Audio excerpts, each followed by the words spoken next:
You're back. What a surprise.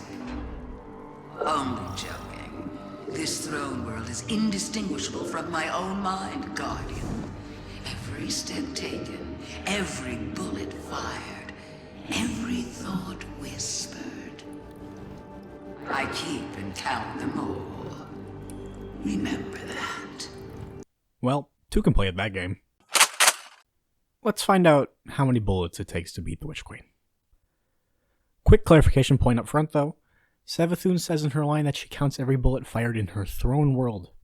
So I'm not doing the communion mission, as that's on Europa, not the throne world. Like most every Witch Queen playthrough, we start with the arrival mission. Bounce through Kansas here real quick, and blam, our first opponents, and our first shot fired. Wait. Enhance. Enhance. Just print the damn thing! That was not Hawkmoon. So I gotta explain something really quick. In order to properly track how many shots this took, I was stuck between two methods. I could count every shot fired and call it a day, or I could translate it all into shots fired as primary ammo, by basically setting an exchange rate for the ammo economy. I felt that the second option was the more interesting one, so every shot of special ammo is equivalent to 2 primary ammo shots, while 1 heavy is equivalent to 10 primary ammo shots. This is based on not at all rigorous testing I did, basically in the middle of the playthrough. Back to the show. So, technically we only need to take down one enemy here. It's this Cabal Engineer Phalanx. And after using the fuel cell he drops, we can launch ourselves over the next segment. We sprint past more Cabal, only to clear some of them out of this room before I can activate the terminal. And while this isn't a lowest shot possible run, I am doing my best to use my guns as little as possible. Such as how I just sprint to leave this room as soon as the objective is captured, rather than clearing it out. However, I run into a classic Bungie issue here, in that my wrench does not drop from the engineer I kill, and it soft locks me, so I have to reload the mission and run all the way back. From there, things do go cleanly though, taking down the first, then second engineer, and running past more Cabal to the next segment, where we work to activate the cannon's generators. There are only 2 engineers we need to kill here, and then we're off to the next section. In this room, I drop the first Colossus mini-boss, and spend some time waiting for the second one to spawn. As it doesn't, I realize I need to clear some ads, I do so, and then drop the second Colossus, quickly ending this encounter without any more shots. I take the elevator, bully some nerds, and launch myself from a cannon. Does that count?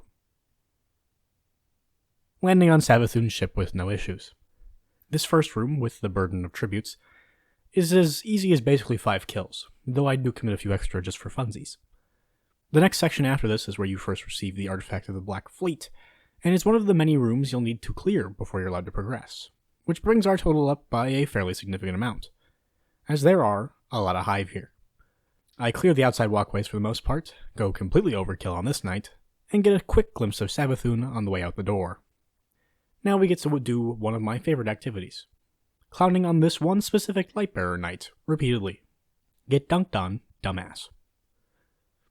Then we just need the 3 burdens of tribute, so we add 3 more kills, and we're into the throne world.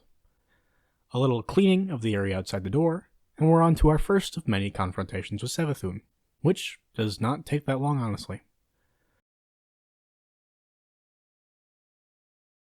But I am once more tormented by that stupid chest. So I bet you're wondering, where do we cap out? What did it take for just one mission? And the answer to that is surprisingly roundly, 630 bullets. Or the equivalent, technically, once we've done the conversions to account for special and heavy ammo. However, now that you've seen the first mission, feel free to leave a comment below with your predictions for the final number. We've got about 6 missions left after this, just keep that in mind. So we're off then quickly into mission 2, the investigation. I had high hopes for low numbers for this one, mostly because it's probably the shortest mission of the campaign. We're not off to a strong start, granted, with the clearing we have to do here, but one of the longest sections of this is a jumping puzzle that's supposed to teach you about deep sight. But I love being annoying, so I don't bother using deep sight for part of it.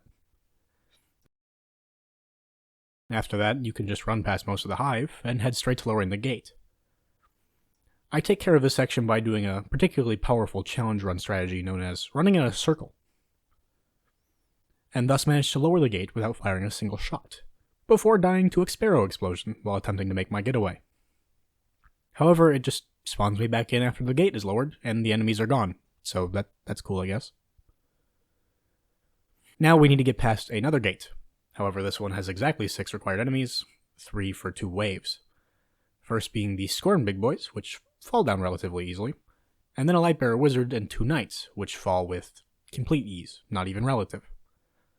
Thus we meet Finch, and the mission is over in simply 135 shots, bringing our running total to 765 shots fired.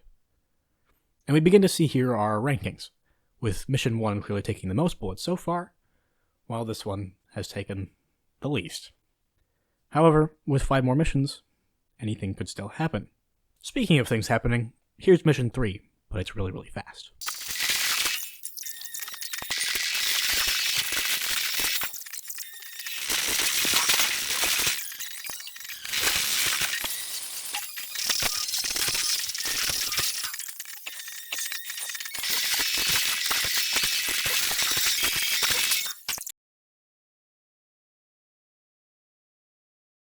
Time for Mission 4, which is actually Mission 5, because as I said earlier, I'm not doing the Communion, as it's both outside the scope of this challenge, and also I hate it. I don't like doing it. This one goes well enough, with just needing to clear out some Scorn to take down this Pyramid Spike, and then just taking down the second Pyramid Spike. The main challenge for this mission, for me, is the jumping. For most encounters, you can just run past the Scorn in the area, grab the deep sight, and then just run away as fast as possible. This only backfires once, actually, which is surprising to me. But the first try at the boss goes badly, so this is a wipe. And I'm going to talk about wipes quickly, because there was the debate in my mind briefly for, when I wipe, do I count the bullets it took for me to beat that part of the mission? As I then set back to an earlier part with no progress. I did make the executive decision to not count any bullets used in a wipe, and then just restart my count from the start of that encounter. So, as I missed most of these shots, it doesn't matter, because the second round goes way better and I look so much more competent. I do one of the oldest puzzle things in the book, line some stuff up, and play into Savathun's grand plan by learning more about Old Smoky here. Sick line, BT dubs. I used that in the melee-only Final Shape trailer. Go check that out. And we're up another 134 bullets. Only one less than Mission 2, in fact, making this, so far, the mission with the least amount of bullets fired. Mission 5 is Mission 6, and this bit is getting old. Next one will have to be more cunning. Okay, rough crowd. I kaboinky some Scorn, hit him with the Wambo Blambo, and continue onwards. This is a classic mission for challenge runs because these stupid little deep sight puzzles have ruined a great number of mine. But this time, I have bullet, so they are no issue. I jump across this area that is not actually filled with lava, which is kind of a shock to me. Finch tries to enable my gambling addiction, and I witness one of the greatest bits of game design ever created. Stand in one spot for a long time. Bridge 1 goes down, and Bridge 2 does not form, so I just over the edge. I take out the 2 abominations this time, which does cause the bridge to form, and then obliterate the boss here. Easy peasy. We deep sight, we jump, we yoink, and then the fucking Wish Dragon appears. Blam. Blam. Blam. Taken care of. But, on top of being a Wish Dragon, it's also a sore fucking loser, so it sets off a chemical weapon when it knows it can't win. Reminds me of something. I do the slalom on this pike, taking care not to nudge any of the Scorn while I'm driving, and end out the mission by observing the Screeb in its natural habitat. The penultimate mission. The penultimate mission. The second to last mission. Mission 6 in some nomenclatures. Mission 7 in others. This is my favorite because it talks about Marasov. Big fan of Marasov. Love Marasov. And Eris is here. In my opinion, Eris is an honorary warlock, so I think she's cool. Oh yeah, the actual mission. Pretty straightforward. No major sections that can just be run past or cleared out by taking out a single enemy. It requires basic tactical thought. And I use these swords a few times, so that's neat. but it's over fairly quickly and has no substantial issues. You could ignore a fairly large amount of the enemies in the last 3 or so rooms where the boss fight is happening. So that is interesting, particularly when they don't actually try to follow you out of their room and into the next one. But the Wizard and Knight both fall with next to no effort, and add a smooth 370 to our total bullet count, and slots this mission in the upper half of the lower half of missions so far. And finally, the final mission. Place your bets now, folks, if you haven't yet. Give me a guess on how many bullets you think this will end up taking, or how close you can get to ranking them from most to fewest bullets in the comments. Because in a few short moments, you'll have your answer. The start's easy enough. Avoid most things up to the entrance, take out whatever hasn't already been taken out by another enemy, and wait while Ikora does her Ikora best, which means Nova Bomb at point-blank range. Which I don't actually see, because I am too busy trying to figure out if I leave footprints. Clear this bridge, giving myself flashbacks to grinding for hours upon hours for that stupid red border sniper rifle in Wellspring, that I never ended up using, and continue inwards. I assumed I would have less killing to do here, but these whole groups of enemies that spawn under the crystals are actually required to be cleared to break the crystal shields, and not just the knight like I had expected. You learn something new every day. Do that 6 times, pull an Alice in the Looking Glass twice, and commit one murder of a Hive ghost. I ride an elevator that is clearly not up to code, and then Savathun says the line.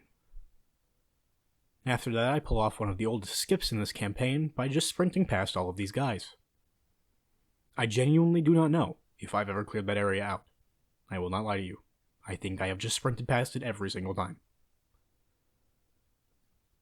Savathun is in a funky position for this fight, but I'm a funky fella down to do the boogie, so I just go for it anyways. She gets low enough to spawn the 3 Lightbearers rather quickly, who also fall very quickly. And another 2 shots, or 20 if you're doing some conversions, knocks her down low enough for her ghost to do his monologue. This then begins the final fight, almost, where I have to do the ancient Hive ritual known as gaslighting in order to get to the actual proper final fight.